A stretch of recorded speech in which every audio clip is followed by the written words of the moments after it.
খুব ভালো হতো যদি আমরা দুজন একসাথে বসে আসলে আমাদের ব্যাপারগুলো বলতে পারতাম।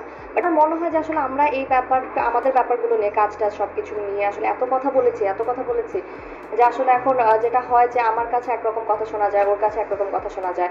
তো এই জিনিসগুলো আসলে মানে ঘোলাটে হতেই থাকে, মানে আমার কাছে একটা প্রশ্ন আসে আমি একভাবে বলি, ওর কাছে কোনো একটা প্রশ্ন গেলে ও অন্যভাবে বলে। তো এটা আসলে এক একটা প্রশ্ন এক এক দিকে চলে যায়। তো আমার মনে হয় কি যদি খুব ভালো হতো যদি আমরা দুজন একসাথে বসে আসলে আমাদের ব্যাপারগুলো বলতে পারতাম। বাট এটা যেহেতু হচ্ছে না, যেহেতু কাজ করছি না এখন, বাট এতটুকু বলবো যে ওর সাথে আমার কাজের এক্সপিরিয়েন্স খুবই ভালো, আমাদের একটা ভালো একটা সম্পর্ক ছিল। সেটা আছে, এখন হয়তো নেই, এখন আমরা কাজও করছি না, প্রফেশনাল পার্সোনাল কোনোটাই এখন নেই। বাট ও ভালো করছে, আমার দেখে ভালো লাগে, আলহামদুলিল্লাহ খুবই ভালো করছে। আমার জায়গা থেকে আমি কখনোই আসলে ওকে নিয়ে কখনো নেগেটিভ চিন্তা করিনি, বা আমি কখনো ওই ওই চিন্তাও আনিনি যে আচ্ছা ওর কোনোভাবে কোনো ক্ষতি করা যায় কিনা, বা কোনোভাবেই কখনো কোনো চিন্তা করিনি। মানে আমি আমি আমি আমার জায়গা থেকে সবসময় চেষ্টা করেছিলাম যখন ও প্রথম আসে তখনও সাপোর্ট দেওয়ার। আমার জায়গা থেকে আমি এখনো যদি আমার কাছে কোনো অফার আসে ওর সাথে কাজ করার, তখন আমি করবো যদি আমার মনে হয় যে সব কিছু মিলে ঠিক আছে, স্ক্রিপ্ট অ্যান্ড এভরিথিং। তো আমার জায়গা থেকে আমি সবসময় ওকে নিয়ে পজিটিভ আছি, এখনো আছি।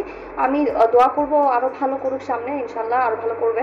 তো এই আর কি, মানে ওই এটা ছাড়া কিছু। অবশ্যই আমি আসলে এখনো আমার নাটকের যে কোনো নাটকই বের হলে একটা কমেন্ট হলো এমন পাই যে আরশের সাথে কেন না এখনো। দর্শক ডেফিনেটলি চায় এখনো, বাট যেটা হচ্ছে যে আমাদের কাজ না করার ব্যাপারটা খুবই পার্সোনাল। তো সেটা আসলে আমি আমার জায়গা থেকে আমার মনে হয় যে আমি কিছু বলতে চাই না। এমন যদি হতো দুজন মিলে কোনো কিছু বলছি তাহলে হয়তো বা একসাথে ক্লিয়ার করা যেত, যেটা আলাদা আছি তো দুই ধরনের কথা আসলে বলতে চাই না। খুবই পার্সোনাল একটা ব্যাপার। বাট আমার জায়গা থেকে আমি এতটুকুই বলবো যে দর্শক যেহেতু চায় ওই ইয়েটা আছে, সো আমার কাছে যদি আবার এমন কোনো প্রপোজাল আসে ওর সাথে কাজ করে তাহলে আমি অবশ্যই করবো, বিকজ আমি আসলে সব কিছুর ঊর্ধ্বে গিয়ে খুবই প্রফেশনাল একজন মানুষ। সো আমি আমার দর্শকদের আশাটাকে সবসময় প্রাধান্য দিতে চাই। সো যদি এরকম আসে আমি অবশ্যই করবো। আর সে জায়গা থেকে যদি আরো করতে চায় তাহলে আমার জায়গা থেকে আমি পজিটিভ আছি আর কি। লাইফের ডেফিনেশন খুবই ওকে, ফ্যামিলি, লাইফ আর লাইফ পার্টনার। ফ্যামিলি তো আসলে এভরিথিং, আর লাইফ হচ্ছে আমার ক্যারিয়ার, আমার অ্যাক্টিং, আমার ড্রিম। লাইফে আমার আসলে সবচেয়ে বড় ব্যাপারই হচ্ছে এটা। আর ফ্যামিলি হচ্ছে তার থেকে উঠতে, মানে ফ্যামিলি হচ্ছে এভরিথিং, যে একটা পুরো প্যাকেজ বলা যায়, যেটা ছাড়া আমি না আসলে কিছু।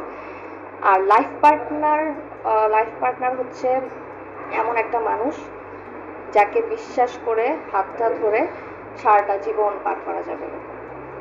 আমি আসলে সমালোচনাকে নেগেটিভলি দেখি না, বাট অত বেশি আবার পছন্দ করি ব্যাপারটা তা না।